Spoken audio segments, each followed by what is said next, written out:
Dear students, आप लोग ध्यान दीजिए। ये क्लास 12 का ये चैप्टर 6 है आपका एप्लीकेशन ऑफ डेरिवेटिव अवकलन का अनुप्रयोग। इसके पिछले वीडियो में आप लोग दर मापन के बारे में अध्ययन कर चुके हैं। आज हम लोग इसमें देखिए, इस ग्राफ भी आपको बताया जा चुका है निरंतर वर्धमान या निरंतर ह्रासमान कब होता है। अब उसमें कुछ कंडीशन आपको बताया जा रहा है। तो यहां से आप लोग ध्यान दीजिए, पहली कंडीशन हम इसमें बता रहे हैं निरंतर वर्धमान तथा वर्धमान फलों की शर्तें। ये ध्यान दीजिएगा, इसी से आपका न्यूमेरिकल इजी वे में सॉल्व हो जाएगा। पहले निरंतर वर्धमान था वर्धमान, ये दो कंडीशन होती है, निरंतर वर्धमान था वर्धमान फलों की शर्तें। तो यहाँ एक ग्राफ मेथड से आपको बताया गया, यहाँ पर न्यूमेरिकल कैसे हम सॉल्व करेंगे इसको बताया जा रहा है। तो यहाँ पर ध्यान दीजिए, पीछे आप लोग फलन के बारे में पढ़ चुके हैं। मानव फलन f ऑफ x अंतराल ab बंद अंतराल ab पर सतत तथा खुले अंतराल ab में क्या अवकलनीय है, अवकलनीय है। तब यहाँ पर ध्यान दीजिए, ab वाली कंडीशन में ध्यान दीजिएगा, ab खुले अंतराल ab में फलन निरंतर वर्धमान है यदि क्या निरंतर स्ट्रिक्टली है, स्ट्रिक्टली इंक्रीजिंग फंक्शन है, यदि प्रत्येक x बिलोंग टू ab के लिए क्या होना चाहिए f dash x is greater than 0। इसका अवकलन जो भी फलन दिया होगा उसका अवकलन क्या है, किससे 0 होना चाहिए, f डैश x 0 से बड़ा होना चाहिए, 0 से बड़ा होना चाहिए। सेकंड कंडीशन आपको ध्यान दीजिए, यहीं पर बंद अंतराल ab के फलन का वर्धमान क्या है, वर्धमान है, यदि प्रत्येक x बिलोंग टू ab के लिए क्या होना चाहिए, यहाँ पर f डैश x उस फलन का अवकलन क्या होना चाहिए, 0 के बराबर या 0 से बड़ा होना चाहिए। ऐसे ही आपका दूसरी कंडीशन है, और अभी हम लोग निरंतर वर्धमान फलन और निरंतर और वर्धमान फलन के बारे में चर्चा किया था, उसकी शर्तें कंडीशन क्या होती है। तो यहाँ पर आप लोग ध्यान दीजिए, निरंतर ह्रासमान फलन और ह्रासमान फलन की शर्तें कंडीशन क्या होती है। इसमें आप लोग ध्यान दीजिए, माना फलन f ऑफ x बंद अंतराल ab पर सतत तथा खुले अंतराल ab पर अवकलनीय है।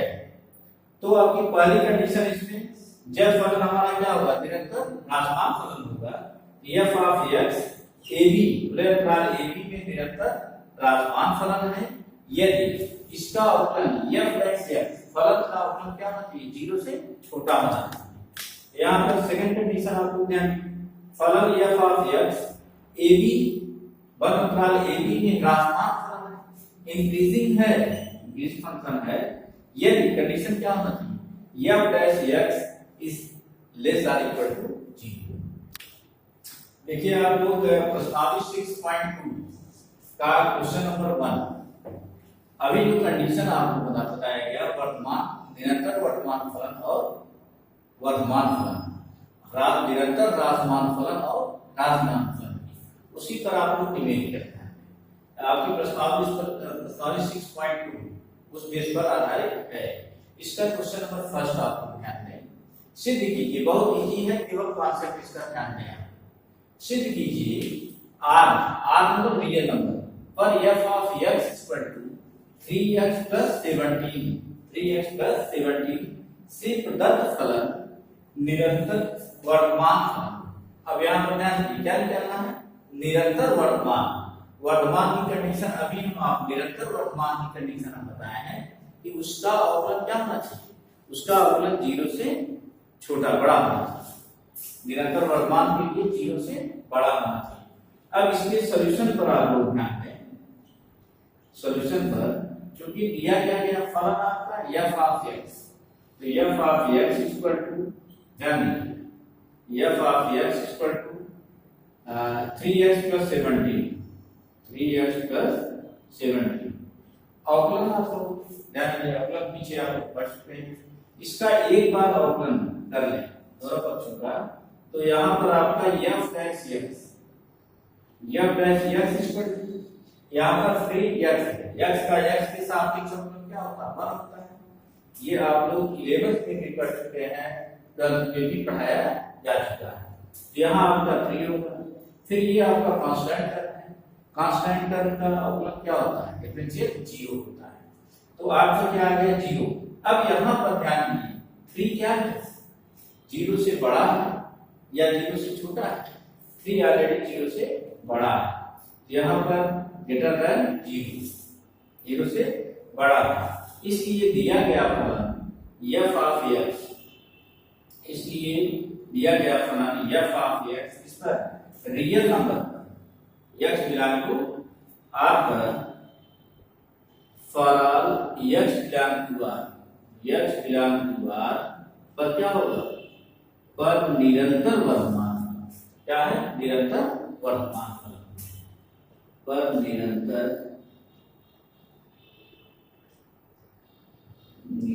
वर्तमान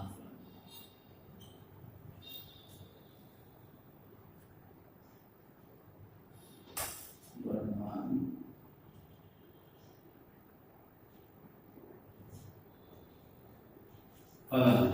अब यहाँ पर ध्यान की निरंतर वर्तमान के लिए कंडीशन क्या होती है? जो अवकलन होगा वो क्या होता है? 0 से बड़ा। अगर केवल वर्तमान पूछा जाता है, यानी केवल वर्तमान पूछा जाता है, ये x का मान क्या होगा? 0 के बराबर या 0 से बड़ा होगा। तो ये कंडीशन है। तो इस पे आप लोग आसानी से ऐसे न्यूमेरिकल को हल कर सकते हैं। आप लोग ध्यान दीजिए, ये प्रश्नावली 6.2 का क्वेश्चन नंबर आपका 3। अब क्वेश्चन को केवल आप लोग ध्यान से पढ़िए और इसमें करना क्या है, सारी कंडीशन आपको बताइए। सिद्ध कीजिए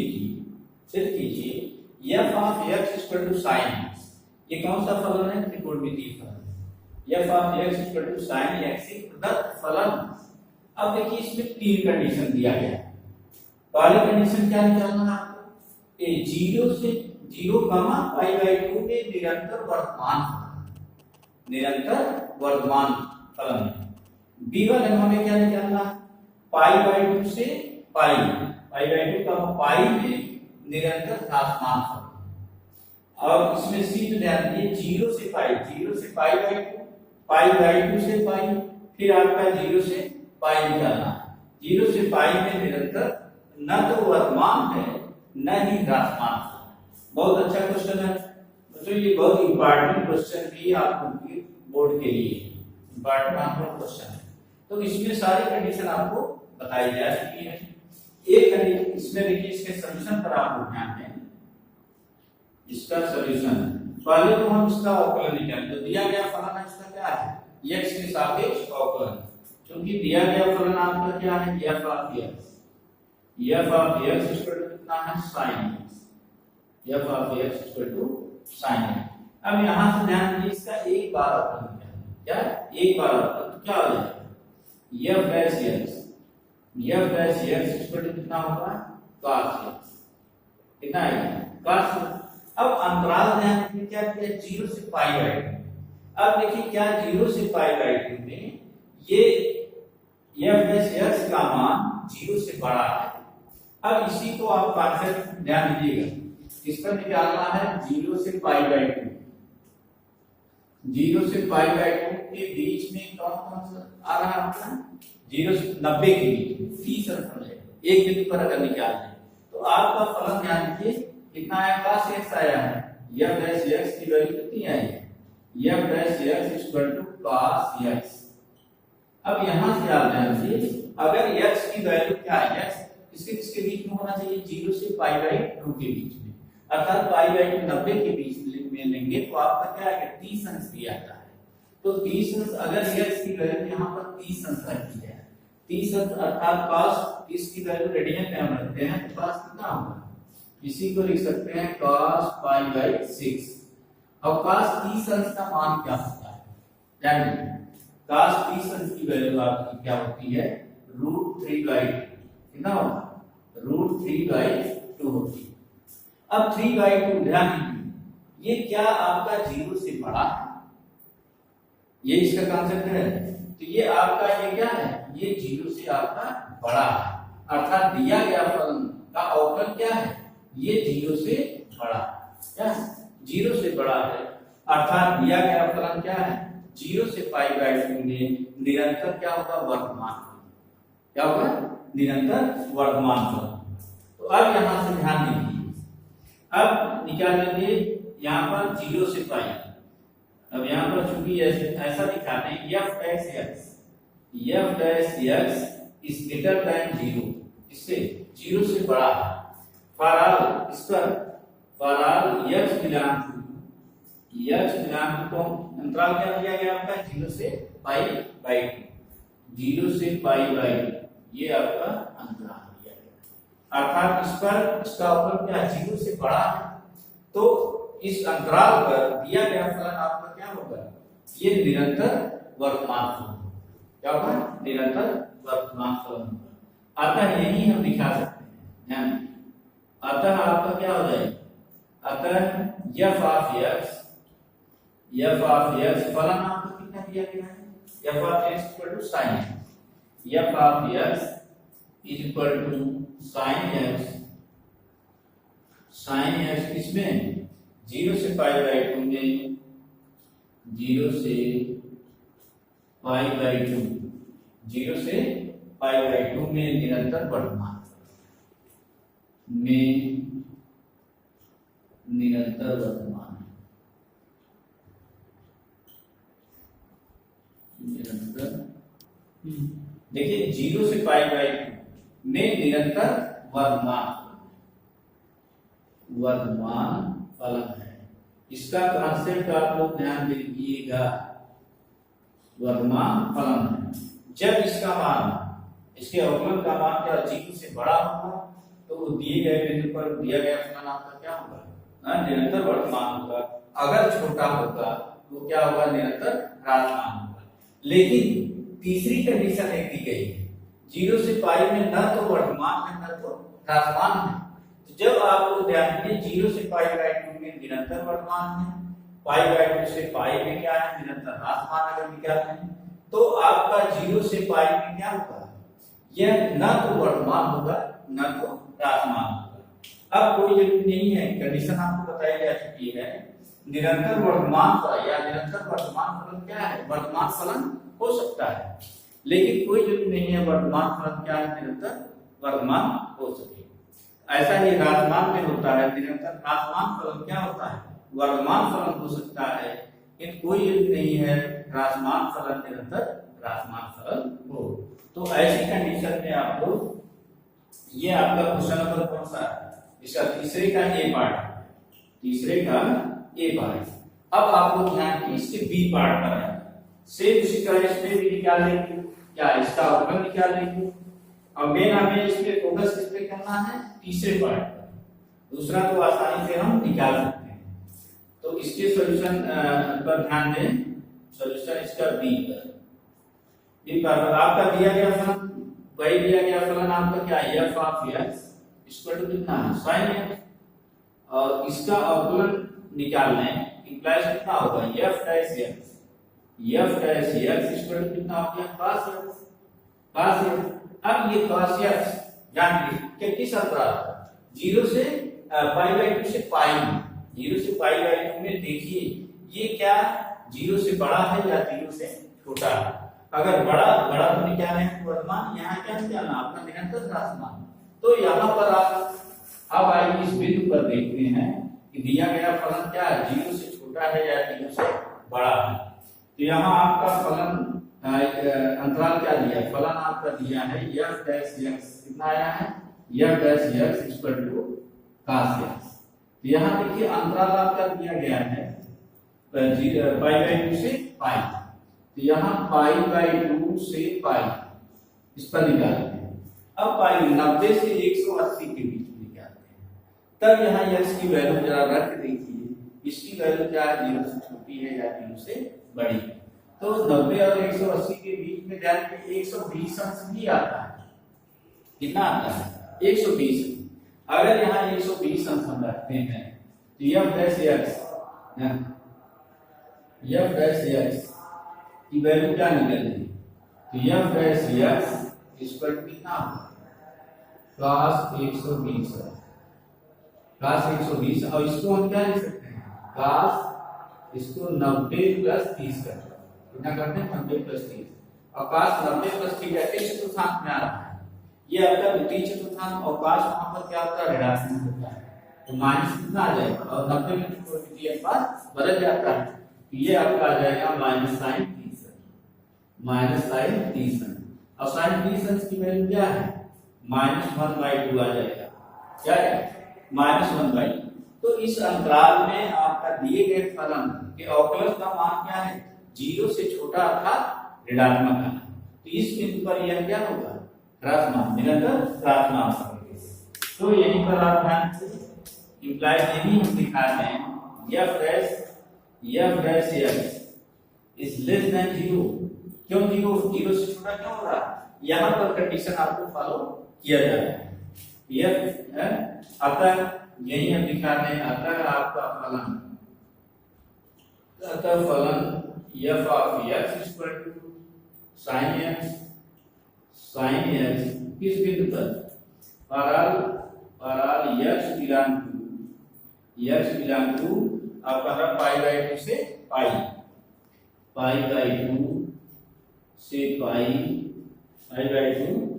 पाई में निरंतर क्या होगा, में निरंतर ह्रासमान, में निरंतर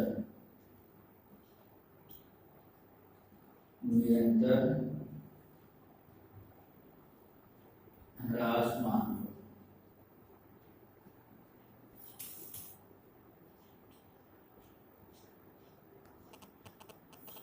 ह्रासमान फलन है, ये आपका हो गया सेकंड पार्ट। अब आप लोग ध्यान दिए थर्ड पार्ट में 0 से पाई में न तो वर्धमान है न ही ह्रासमान। जब आप जानते हैं 0 से पाई/2 में दिया गया फलन क्या है, निरंतर वर्धमान, पाई/2 से पाई में निरंतर ह्रासमान है, इसलिए आपका क्या होगा, 0 से पाई में न तो फलन आपका क्या होगा, न तो वर्धमान होगा और न ही उसमें ह्रासमान, क्योंकि ऑलरेडी 0 से पाई में क्या हो गया, आपका दिया गया फलन क्या, निरंतर वर्धमान भी आया है और निरंतर ह्रासमान भी आया है, इसलिए कोई जरूरी नहीं है यह 0 से पाई में वह वर्धमान हो या ह्रासमान। इसको ऐसे हम लिख सकते हैं, आप लोग ध्यान दीजिए, इसको लिखने का तरीका आपको ध्यान दें, कैसे हम लिखेंगे। थर्ड पॉइंट,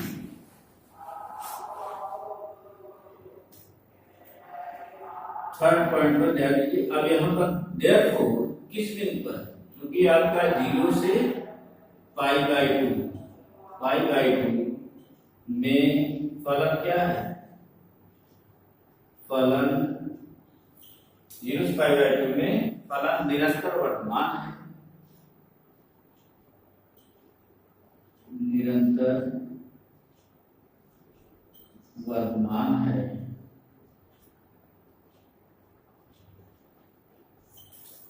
निरंतर वर्धमान है। और ध्यान दीजिए इसमें पाई/2 से पाई निरंतर राशि, और आपको ध्यान दीजिए किसमें, पाई/2 से पाई में क्या निरंतर, दिया गया फलन क्या है, निरंतर ह्रासमान, निरंतर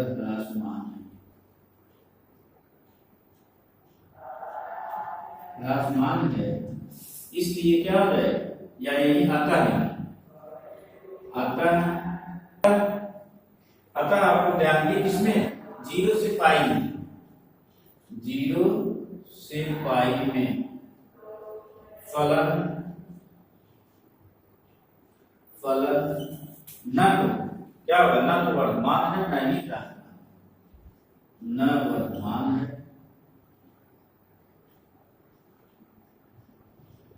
वर्धमान है और नहीं ह्रासमान।